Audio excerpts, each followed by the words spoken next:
Hi. Dear human, you should see it from in here. A purple paradise of pollen waiting to be collected. I've visited over 1,000 flowers already today, a trip of at least 10 kilometres. No wonder they call me busy.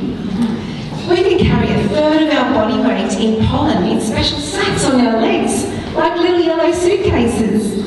Summer is almost here, and there's so much pollen and nectar to collect. There are over 20,000 species of bees in the world, of which honeybees are just a tiny fraction. My lifespan is only about 9 weeks, starting as a tiny egg laid by the queen in the hexagon cell. After 21 days of growth, I chew the wax covering my cell and I pull myself out, seeing the world for the first time, and sometimes being stepped on in the process. Although we have one queen, she's not our ruler. We are a democratic society, debating about decisions that affect us all. Her pheromones influence our mood, which we share by swapping spit. When it's time to leave the hive for the first time, we march out the door and gently lift off, navigating the very busy runway and learning where we live in relation to the angle of the sun. Aren't we clever? The tiny hairs on our body act as magnets for pollen. We're considered one of the most effective pollinators because we visit so many flowers and plants.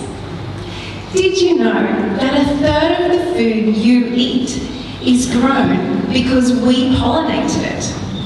Without our special talents, you wouldn't have smooth avocado, sweet strawberries or crunchy almonds. No more smashed over on toast down the hungry monkey.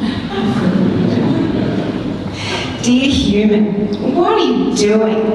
To get around the need for bees, you've developed a handheld vibrator known as the tomato tickler.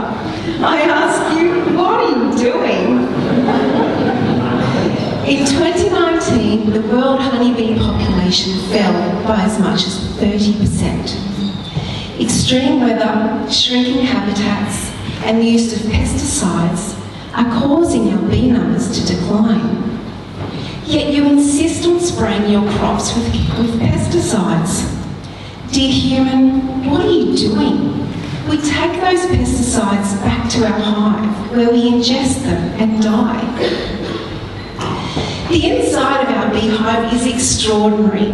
Surrounded by wax honeycomb we built ourselves, 95% of our population are female worker bees, whilst the rest are male drones, whose only job is to mate with the queen. Drones don't forage, they don't clean, they can't sting. In fact, all they do is take up valuable food and space. So before winter, we kick them out where they'll die cold and alone. Any ideas, ladies?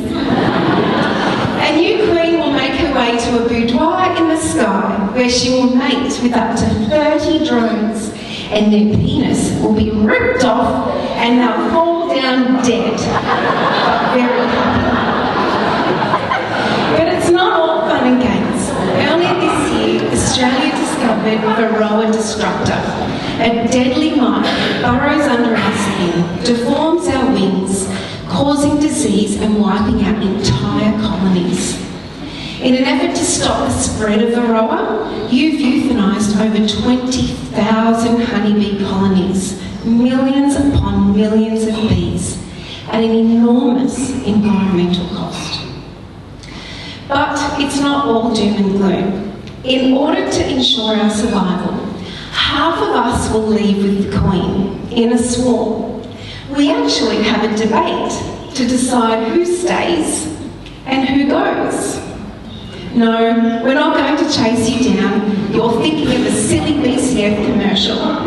We're actually at our least aggressive, just trying to find a new home to reproduce, ensuring our survival.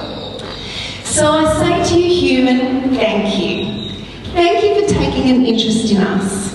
Thank you for becoming a beekeeper when you knew nothing about it. For planting flowers on the nature strip, and for using less pesticides. We truly are one of the most unique and useful insect groups to humanity. Take a moment to get to know us, and I promise you, you won't be disappointed.